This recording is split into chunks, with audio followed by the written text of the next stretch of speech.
What is up, everyone? Welcome back to Get Jabby. I'm ACHARA KIRK, joined by Andrew, the Flash, Gordon. What's up? And the crowd cheers. Woo, woo, woo. That's rubbish cheering. Anyway, so we were just hanging out, and the honest trailer for Thor Love and Thunder just dropped, and we actually went to watch that movie together. We did. Which was awesome. I know that a lot of people have feelings about this movie. I was on the camp of I actually had a really fun time and I enjoyed the film. What about you? I thought it was entertaining. I get a lot of people's gripes towards it where it's more of a parody of itself and it doesn't take itself too seriously as like with the material with Gorr. And I can totally understand the sentiments. I just thought it was very entertaining. I personally like Thor Ragnarok better. That's my favorite Thor film, but I still had a fun time with this. But again, I respect and understand everyone's gripes that they had towards this. It's totally validated in my opinion, but yeah. Well, I guess we'll see what Screen Junkie's honest trailers feels about this movie. So I'm looking forward to it. But before we jump in, if you guys haven't already, please subscribe to the channel, click that bell icon for all notifications, and upvote this video if you're having a grand old time. So let us begin.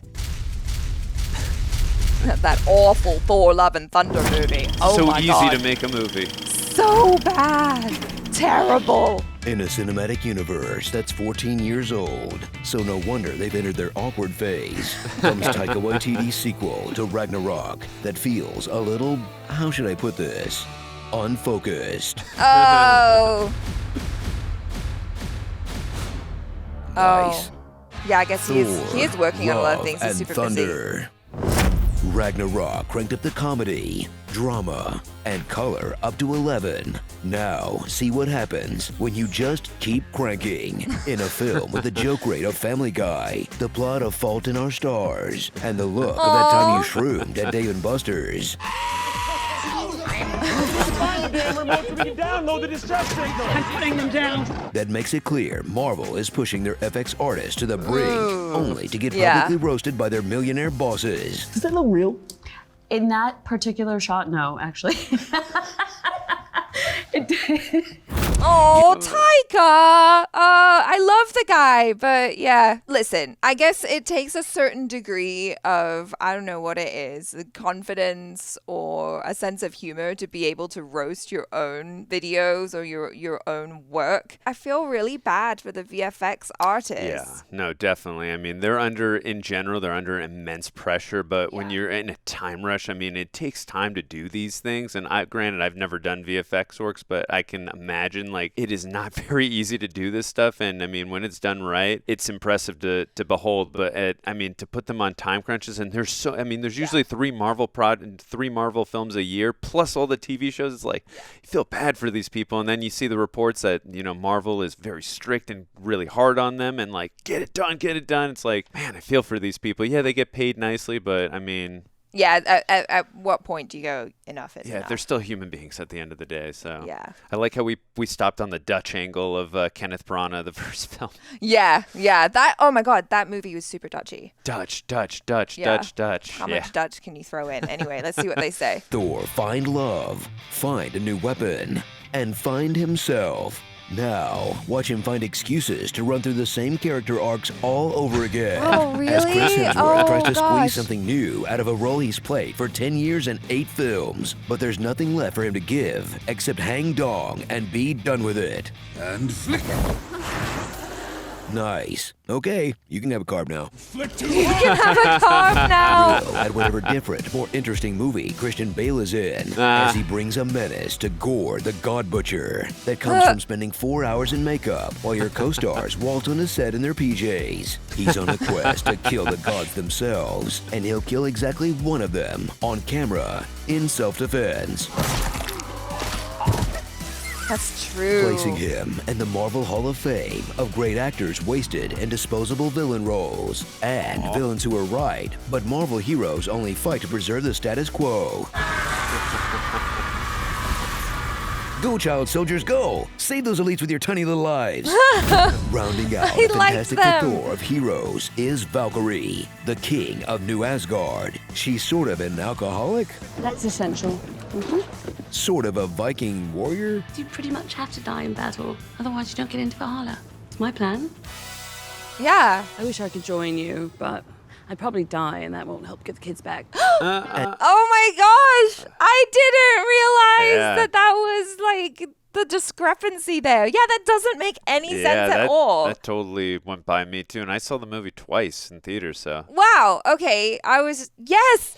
That absolutely makes sense. You're a Viking. You should be itching to go out and dying in battle. That's like your whole life's purpose. Wow. It should have been Thor saying, "No, I'm not letting you go out there," and her saying, "No, I'm going out there," and kind of doing something to stop her. But all right, Taika. Let's see what else they pick apart. And definitely the black best friend in a rom-com about Thor having sex with his weapons. It's sleek, it's slender, it's powerful, it's beautiful. For you, I love it for you, Valkyrie. What are you doing? Is this about Mjolnir?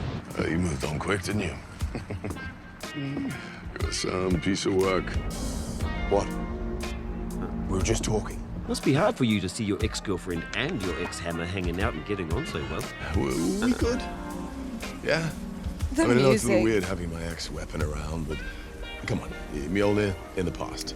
Then there's Korg, the Urkel of Asgard, who's grown from the comic relief to a main character and the narrator, who steadfastly refuses to shut up. Korg, shut up. Or die. Turns out the only part of a Cronin that's alive is his mouth. Tell me about it. And Jane Foster, Thor's ex, whose stage 4 cancer is temporarily cured by his hammer. A subplot that would require a careful balance of zany fantasy and relatable pathos. Or you could just make a joke out of it every single time. Yeah. Stage 4.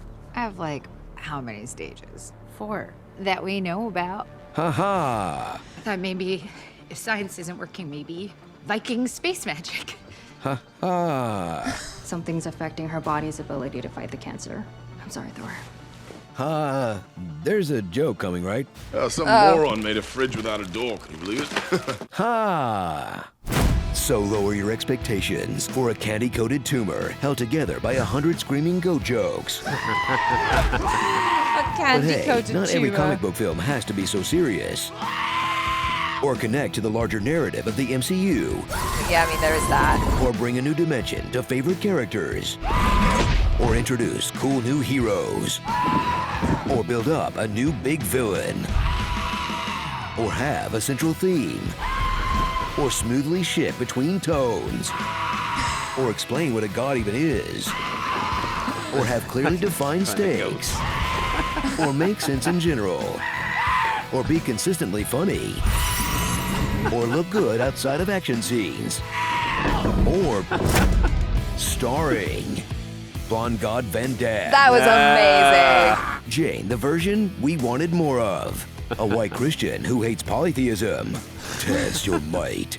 Hey guys, it's me, Korg, the narrator now. Gonna be hearing a whole lot more from me throughout the whole entire movie, actually. Basically every scene. Hope you enjoyed. It's definitely what a Thor movie's supposed to be all about. Very excited to be part of it. Could probably stop this at any moment if I wanted to, but I'm convinced it'll get funny enough if I just keep on lingering about and keep on talking. The firstborn child Hemsworth promised to Kevin Feige.